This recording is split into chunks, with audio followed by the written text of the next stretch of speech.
अस्पताल में भर्ती कराया जा रहा है। शरद, यहाँ पे गौर करने वाली बात ये भी है कि जिस तरह से अभी हमने खुद भी देखा, यात्रियों से कुछ बात करने की कोशिश की गई, उनका कहना था कि गियर चेंज नहीं हो रहे थे, ब्रेक नहीं लग रहा था, तो ये भी बड़ी गलती है। फिटनेस, जो गाड़ियों का फिटनेस होना चाहिए, समय समय पर चेक होना चाहिए, वो नहीं होता। बिल्कुल, कई बार ऐसी वजहें सामने आती हैं और हो सकता है कि कुछ देर बाद ही जब दिन चढ़ेगा तब तक हम ये देख लेंगे कि संबंधित विभाग के जो मंत्री हैं वो इस तरीके का कोई निर्देश जारी करें कि गाड़ियों की फिटनेस देखी जाए। हालांकि देखिए, अभी कुछ भी कहना प्रारंभिक तौर पर जल्दबाजी होगी, जब तक कि ये वजह सामने ना आ जाए कि वाकई में जो बस है वो अनफिट थी। लेकिन हाँ, जो प्रत्यक्षदर्शी हैं जो बता रहे हैं, उसमें मौजूद थे जो यात्री जिनसे बातचीत की गई, उनका कहना था कि इस तरीके की कोई परेशानी बस में आ रही थी। तो अगर ऐसा था तो फिर इसकी चेकिंग की जिम्मेदारी किसकी थी? क्या उन्होंने चेकिंग की है? इसकी पूरी जो बस थी वो फिट थी लॉन्ग ड्राइव के लिए या नहीं थी? क्योंकि लंबी दूरी की जो बस है वो आमतौर पर काफ़ी जो यात्री हैं उनमें सवार होते हैं और वो काफ़ी लंबी दूरी की यात्रा तय करती हैं बसें, और ऐसे में अगर वो अनफिट हैं और अनफिट होने के बावजूद भी चलाई जा रही हैं तो फिर हादसे की संभावना ज़्यादा हो जाती है।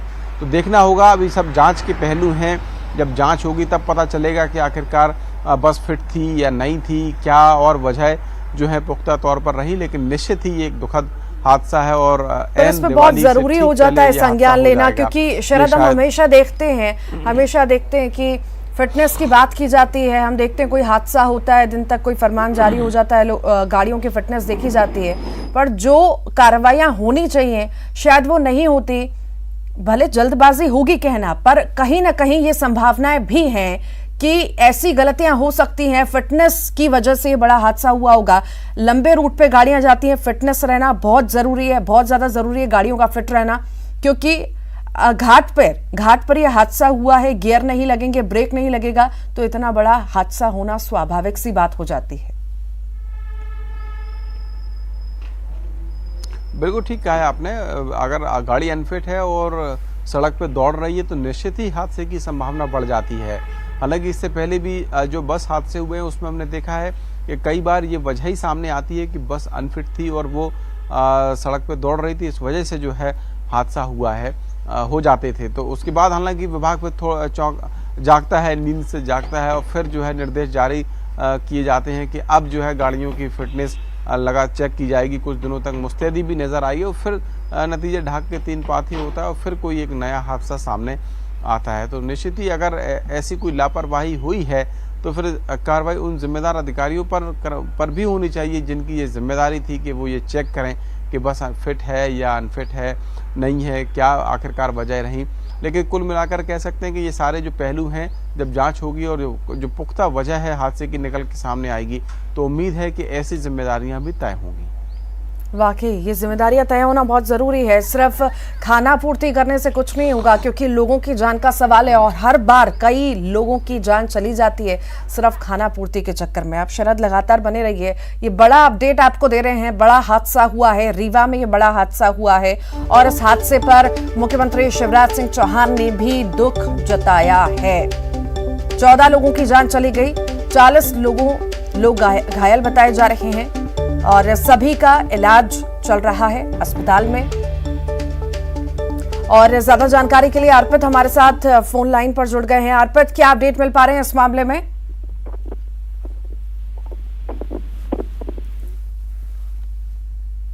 अर्पित, आपको आवाज मिल पा रही है? शायद हमारी आवाज उन तक नहीं पहुंच पा रही है। तो ये बड़ा अपडेट आपको दे रहे हैं। बड़ा हादसा हुआ है, रात में ये बड़ा हादसा हुआ है और इस हादसे में कई सारे लोगों की जान चली गई और कई सारे लोग घायल बताए जा रहे हैं। रीवा के नेशनल हाईवे 30 पर यह बड़ा हादसा हुआ और 14 लोगों की मौत हुई है। और अर्पित हमारे साथ एक बार फिर जुड़ गए हैं। अर्पित, अभी ताजा अपडेट क्या मिल पा रहे हैं आपको? जी बिल्कुल, आपको बता दें ये सुहागी जो थाना क्षेत्र है इसमें पहाड़ में भीषण सड़क हादसा हुआ है जिसमें 14 लोगों ने अपनी जान गंवा दी है। इसके अलावा 40 लोग इसमें घायल हुए हैं। घायलों को तत्काल रेस्क्यू कर प्रशासन के द्वारा यहाँ पर संजय गांधी अस्पताल में भर्ती कराया गया है, जहाँ पर अब डॉक्टरों के द्वारा घायलों का इलाज किया जा रहा है। इसमें से कुछ कम चोट वाले लोग थे, इन्हें अस्पताल से तुरंत जो ट्रीटमेंट करने के बाद छोड़ दिया गया है। इसके अलावा तकरीबन 2 दर्जन के करीब ऐसे लोग थे जो गंभीर रूप से चोटिल हुए हैं, जिनका इलाज डॉक्टरों के द्वारा किया जा रहा है। डॉक्टरों के द्वारा भी पहले तो घायलों का परीक्षा करना सुनिश्चित किया जा रहा है, किस तरह से चोटें आई हैं। इन सब विषयों पर डॉक्टर जो है तो जानकारी जुटा रहे हैं। इसके बाद अगर कुछ ज्यादा गंभीर चोटें हैं उन पर डॉक्टर प्राथमिकता के साथ उनका ट्रीटमेंट करेंगे। जी, अभी शुरुआती जांच में अधिकारी वहां पर जब पहुंचे थे, उनका क्या कुछ कहना है? प्रारंभिक जांच में क्या कुछ निकल करके सामने आया है? आखिर ऐसे कौन से कारण रहे जिस वजह से ये बड़ा हादसा हुआ? जी, जैसा कि ये हादसा अभी बस और ट्रक की भिड़ंत का ये हादसा सामने आया है। इसमें जब मौके पर प्रशासनिक टीम पहुंची तो सबसे बड़ी बात सामने इसमें यह आई है कि एक के बाद एक 3 वाहनों की टक्कर हुई है, जिसमें बस और ट्रक की जो जोरदार भिड़ंत हुई है इसमें तकरीबन 14 लोगों की जान गई है। इसके अलावा सबसे आगे एक वाहन था जो अज्ञात वाहन था, इसकी वाहन की पुष्टि नहीं हो पाई है कि सबसे आगे वाहन कौन था।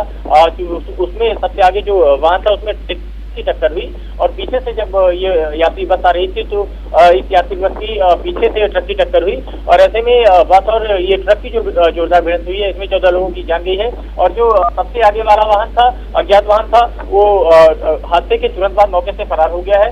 उसमें अभी तक पुलिस या प्रशासनिक टीम को अभी तक कोई जानकारी नहीं लग पाई है कि ये जो सबसे आगे जिस वाहन से जो वाहन हादसे की वजह है तो वो आखिर कहाँ गया है। हालांकि प्रशासनिक अमले के द्वारा सीसीटीवी फुटेज खंगाले जा रहे हैं। वहाँ पर सोहागी का टोल ताजा है, वहाँ की सीसीटीवी फुटेज खंगाली जा रही है कि इस ट्रक के आगे कौन सा वाहन था। और इसके अलावा उत्तर प्रदेश की सीमा से लगा एक सीसीटीवी फुटेज है, उसको भी खंगाला जा रहा है कि आखिर में जो वाहन मौके से फरार हो गया वो वाहन कहाँ गया और उसमें कौन से लोग सवार थे। अभी ये सब जाँच का विषय है। फिलहाल पुलिस और प्रशासनिक टीम जाँच में जुटी हुई है। जी, अर्पित, जो गंभीर रूप से लोग घायल हैं, आखिर कितने लोग गंभीर रूप से घायल हैं? उनकी स्थिति कैसी है अभी? जैसा कि हादसे ये जो जोरदार भिड़ंत हुआ है बस और ट्रक की से तकरीबन 40 लोगों की घायल होने की बात अभी सामने आई है। कलेक्टर मनोज पुष्प ने स्वयं इसकी पुष्टि की है कि 40 लोग इसमें घायल हुए हैं। इसमें तकरीबन 2 दर्जन ऐसे यात्री हैं जिन्हें गंभीर चोटें आई हैं। इसमें तकरीबन कई ऐसे यात्री हैं जिनके पैर तक बिल्कुल उनके अलग हो गए हैं, कुछ के हाथ अलग हो गए हैं। इसके अलावा अन्य समस्याएं लोगों को हुई हैं। तो गंभीर चोटों को लेकर तत्काल प्राथमिक उपचार कराया गया तो उधर सिविल अस्पताल में। इसके बाद जब स्थिति जो कंट्रोल हुई तो इसमें जो संजय गांधी अस्पताल है वहाँ डॉक्टरों की देखरेख में जो विशेषज्ञ डॉक्टर हैं उनकी देखरेख में यात्रियों को भेजा गया है। और अब फिलहाल डॉक्टर जो है ये जो गंभीर रूप से घायल यात्री हैं उनका ट्रीटमेंट किया जा रहा है। जी, सभी का ट्रीटमेंट चल रहा है। जो लोग वहां पर मौजूद हैं जो गंभीर रूप से घायल हैं या जिनकी जान गई है, क्या उनकी पहचान अभी तक हो पाई है? परिजनों ने संपर्क अभी तक क्या किया है? उनका पता चल पाया है? जी, तो सबसे बड़ा सवाल यहाँ पर यही आता है क्योंकि हैदराबाद से ये मजदूर यात्री बस में सवार होकर हैदराबाद से कटनी बस पहुंची। कटनी से ये बस लखनऊ उत्तर प्रदेश जा रही थी। ऐसे में इस बस में बिहार, उत्तर प्रदेश और नेपाल तक के यात्री सवार थे। तो जैसे ही हादसा पेश आया है तुरंत मौके पर पहुंचा और प्रशासनिक अमले ने इसमें जांच शुरू की। जो मृतक है और जो घायल लोग हैं उनके परिजनों की तलाश शुरू की। बस के जो संचालक हैं उनसे कांटेक्ट करने की कोशिश की। फिलहाल देर रात तक जब रेस्क्यू चलाया गया, सुबह 4-5 बजे तक रेस्क्यू ऑपरेशन चलाया गया। इस दौरान भी प्रशासनिक अमले ने लगातार कोशिश की। कलेक्टर और एसपी स्वयं मौके पर रहे और उन्होंने कोशिश की कि बस ऑपरेटर और जो यात्री के परिजन हैं उनसे किसी भी तरह से संपर्क हो पाए। परंतु फिलहाल अभी तक जो बातें निकलकर सामने आ रही हैं 7 से 8 बजे तक की, तो प्रशासनिक अमले ने अभी तक किसी भी प्रकार से प्रशासनिक अमला संपर्क नहीं कर पाया है। लोगों जो परिजन है अभी संपर्क की कोशिश की जा रही है। प्रशासन ने उत्तर प्रदेश, बिहार की जो प्रशासनिक अमला है उसको सूचना दी और ये जहाँ के लोग हैं उन तक फोटो पहुंचाने की कोशिश की जाती है। कुछ यात्री बस में सवार थे जिन्होंने 1-2 लोगों की पहचान भी की है। ऐसे में जो मृतक हैं उनसे उनकी डिटेल जल्द ही प्रशासन खंगाल लेगा। जी, ठीक, बहुत शुक्रिया। आप लगातार नजर बनाए रखिएगा, आपसे अपडेट लेते रहेंगे। और शरद भी लगातार हमारे साथ बने हुए थे। शरद, आपका बहुत बहुत शुक्रिया। हम लोग सिकंदराबाद से जा रहे थे बस्ती। यहाँ पे ढाबा पे हम लोग खाना में नाश्ता वास्ता किए। नाश्ता करने के बाद गाड़ी पे चढ़े हम लोग। गाड़ी वहाँ से ठीक चली। बीच में आने के बाद गाड़ी का जो गियर होता है, गियर नहीं लग रहा था, गाड़ी ऑन कंट्रोल हो गई। कितने लोग बस में सवार? बस में लगभग 100 के आसपास कुछ थे। हादसा कैसे हुआ? हादसा तो ब्रेक न लगने के कारण डायरेक्ट हादसा हो गया। बस इतने से। आप लोग कहाँ जा रहे थे? हम लोग उत्तर बिहार जाना है, छपरा। आप बिहार के? कितने लोग सवार थे बस में? लगभग 100 से ज़्यादा लोग थे। कहाँ से कहाँ जा रहे थे? सिकंदराबाद से बस थी, गोरखपुर बस थी जी। मतलब ज़्यादातर लोग उत्तर प्रदेश और बिहार के ही हैं? जी, उत्तर प्रदेश के ज़्यादातर लोग हैं, बिहार के भी हैं। आपके कोई हैं जो घायल हुए हैं परिवार के या आपके? हाँ, हमारे रिया जी हैं एक जो जख्मी हो गए हैं। उनके पैर में चोट आ गया है, मेरे भी पैर में चोट आया है। हम रीवा से लौट रहे थे और जैसे आए तो ये गाड़ी का एक्सीडेंट हुआ था और काफ़ी घायल लोग पीछे नीचे निकले हुए पड़े थे, कुछ अंदर दबे हुए थे और मुश्किल से घटना 1 या 2 मिनट पहले ही हुई थी। उससे में टीआई साहब भी अपनी टीम को लेके पहुंच गए। हम लोग भी सब जितने घायल थे उनको सबको निकाले और गाड़ियां थी जितनी तो उनको घायल वालों को तत्काल हॉस्पिटल पहुंचाने का प्रयास किया। बहुत भयानक हादसा था, ऐसा हादसा हम लोगों ने कभी नहीं देखे। लगभग 14-15 लोग बहुत अंदर दबे हुए थे और बेचारे दबे हुए थे, कराह रहे थे दर्द से। बहुत भयानक चोट लगी हुई थी, ब्लड निकल रहा था।